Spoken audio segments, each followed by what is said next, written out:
Hello, good morning everyone. Welcome back to Exam Samadhan. I am Chetna Soni welcoming you on our new emerging platform. So आज हम क्या करेंगे, constitution का next salient feature पढ़ रहे हैं. ये हमारा 17 नंबर का सेलिएंट फीचर है. कौन सा है? 17th. ठीक है. इस पे क्या है कि बेसिक स्ट्रक्चर ऑफ डॉक्ट्रिन के बारे में बात करता है. बेसिक स्ट्रक्चर ऑफ डॉक्ट्रिन का मतलब होता है कि सिद्धांत का बेसिक स्ट्रक्चर. जैसे कि सिद्धांत है कि झूठ नहीं बोलना, तो इसका बेसिक स्ट्रक्चर क्या है कि झूठ नहीं बोलना है. ये एक सिद्धांत है, ये इसका बेसिक स्ट्रक्चर है किसी भी ऑर्गेनाइजेशन का. जैसे कोई ऑर्गेनाइजेशन होती है, वहाँ पे ये बोलते हैं कि नहीं आपको मान लीजिए कि नॉनवेज नहीं खाना, तो ये उस एक पर्टिकुलर जगह का एक सिद्धांत है. उसमें आप कोई चेंजेस नहीं कर सकते. वो उनका बेसिक स्ट्रक्चर वो तो है ही है, वो तो हमेशा रहेगा. अब हम पढ़ते हैं कि बेसिक स्ट्रक्चर ऑफ डॉक्ट्रिन, इसके बारे में हमारे कॉन्स्टिट्यूशन के अंदर मेंशन है. तो ये क्या चीज़ है, हम पढ़ते हैं स्टेटमेंट्स की हेल्प से. The basic structure of doctrine is an Indian judicially norm that the. ये क्या है? हमारा जुडिशली नॉर्म है.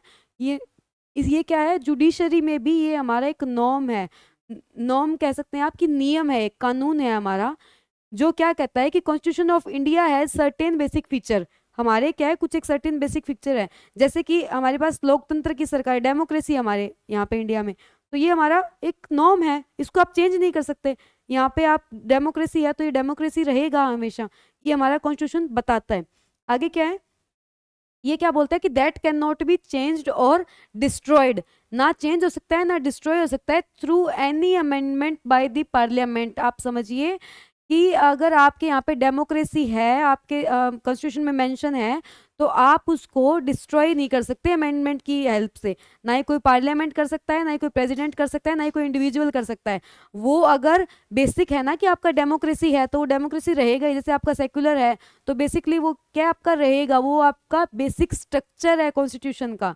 ठीक है. आपकी डेमोक्रेसी है, आपकी किस टाइप की गवर्नमेंट है, तो इस टाइप के आपको एग्जाम्पल दे रही हूँ कि ये जैसे होते हैं बेसिक स्ट्रक्चर, ये इनके साथ आप कोई खिलवाड़ नहीं कर सकते. अब हम आगे चलते हैं. देर इज नो मेंशन, यहाँ पे हमारे कॉन्स्टिट्यूशन में मेंशन नहीं किया गया है कि बेसिक स्ट्रक्चर होता क्या है. कहीं भी ये लिखा नहीं गया है कि बेसिक स्ट्रक्चर की भाई ये चार बातें हैं और ये बेसिक है. ऐसा नहीं है. इन्होंने बहुत ही स्मार्टली और कॉन्स्टिट्यूशन बनाया था, कहीं मेंशन भी नहीं किया और ये लिख भी दिया कि बेसिक स्ट्रक्चर जो है वो चेंज नहीं कर सकते. तो अब अगर हम इलेबोरेट करें इस चीज़ को, तो उसमें यही है कि आप डेमोक्रेसी को चेंज नहीं कर सकते, आप इलेक्शन कमीशन को इंडिपेंडेंट रखेंगे, आप जुडिशरी को इंडिपेंडेंट रखेंगे. यही तो हमारे बेसिक सिद्धांत है हमारी कॉन्स्टिट्यूशन के. ठीक है. जैसे आप देखिए ना कि इक्वालिटी, फेटर्निटी, सोवेनिटी, हमारे जो प्रियम्बल में मेंशन वर्ड्स हैं, तो इनको आपको हमेशा प्रिजर्व करना है, बचा के रखना है. इनके साथ आप कोई तरह का खिलवाड़ नहीं कर सकते. अब हम आगे चलते हैं कि इनके साथ आप चेंज नहीं कर सकते. यहाँ तक आपने देख लिया. ये आइडिया क्या था? ये बेसिक डॉक्ट्रिन का आइडिया उन्होंने इतना स्मार्टली जब कॉन्स्टिट्यूशन बनाया, तो ये आइडिया उनके दिमाग में क्या पॉइंट ऑफ व्यू से आया था? The idea is to preserve the nature of Indian democracy. Indian democracy के नेचर को प्रिजर्व, हमेशा बनाए रखने का एक आइडिया जो था ना, इस पॉइंट ऑफ व्यू से उन्होंने बेसिक स्ट्रक्चर ऑफ डॉक्ट्रिन का सीलियंट फीचर बनाया था. अब हम आगे देखते हैं. To protect the right and liberties of the people. अब आप देखिए कि अगर लाइफ का आपसे राइट छीन ले, आर्टिकल 20 कोई छीन ले, तो आपको तो कोई भी मार सकता है. तो इससे क्या डेमोक्रेसी नहीं रही ना, वहाँ पे डेमोक्रेसी वायलेट हो रही है.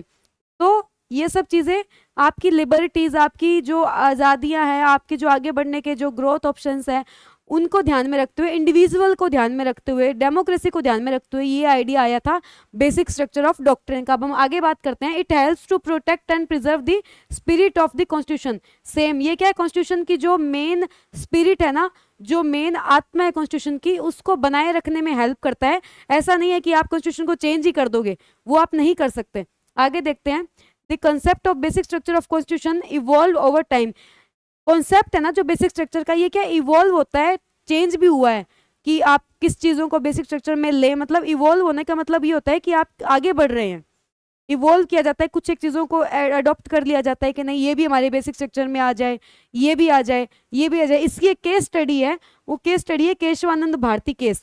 इसके बारे में आपको जैसे मैंने प्रीवियसली बताया कि जैसे ही हमारा ये टॉपिक कंप्लीट होगा, हम नेक्स्ट चीज़ यही करेंगे, हम सारी केस स्टडी पढ़ेंगे. उसके बाद में हम शॉर्ट आंसर, लॉन्ग आंसर, सबसे लास्ट में हम एक लाइव क्लास लेंगे एमसीक्यूज़ की, जिसके अंदर आपसे हम सारे एमसीक्यूज़ पूछेंगे कंप्लीटली. तो केस स्टडी हम आगे सारी करेंगे. तो आशा करती हूँ आपको ये सब चीज़ें समझ आई होगी, आपको पता लगा होगा बेसिक स्ट्रक्चर ऑफ डॉक्ट्रिन क्या होता है। कहीं भी कोई कंफ्यूजन हो तो आप कमेंट बॉक्स में मेंशन कर सकते हैं। आप ज़्यादा से ज़्यादा सब्सक्राइब करें, लाइक करें, शेयर करें एग्जाम समाधान को। Thank you so much.